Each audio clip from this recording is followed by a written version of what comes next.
Just if I could too, we talked this morning about the body camera issue with the city manager. One of the things that I think that we need to be very clear on, we understand, and from my end of it, a lot of it deals with individual privacy from the citizen, with the citizenry, and also the officers should expect a level of privacy as well of when the cameras can and cannot be used.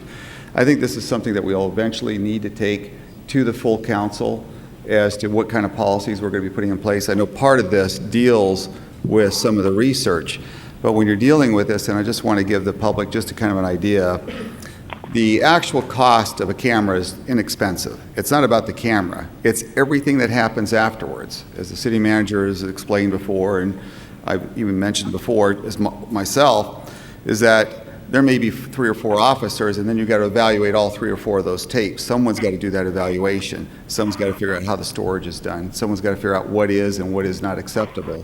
If you talk to civil libertarians, most of them will say it's all public information. The question is, what is public information, what isn't? If a police officer enters into a home, is when the body camera is on, and let's say it's not a suspect but a victim, is that camera now recording everything that's happening in that home? So these are the types of policies that I want to look at, because the things, I like the cameras. I think I've always advocated for them, but I think we've really got to look at the individual privacy, how we deal with that, and also the privacy of the officer when those cameras are on and when they're off. For example, this sounds odd, but when a police officer is in the restroom, do we really need to have the camera on? We don't. As simple as that. So it's not as simple as attaching like this little camera onto someone's vest. It literally is a lot more complicated in the sense that of what needs to happen afterwards. So I'm going to be more interested in how we deal with that, but I think we really do need to bring this to the council when we deal with the policies. Additionally, on top of that, I would appreciate reaching out to what I would consider non-aligned groups, but they would be on something like this, the ACLU and the Goldwater Institute, because each one of them have dealt with privacy issues.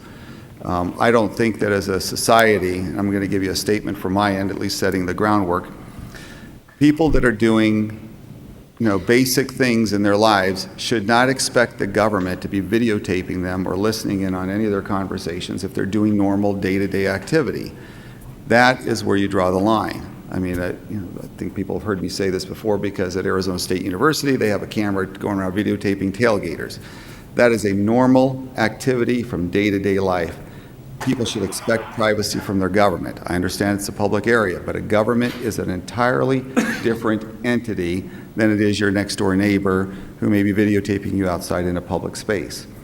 So I'm going to be more interested in what we do with the information, what is not public information, and when we turn those cameras on for our police officers and when we turn those off.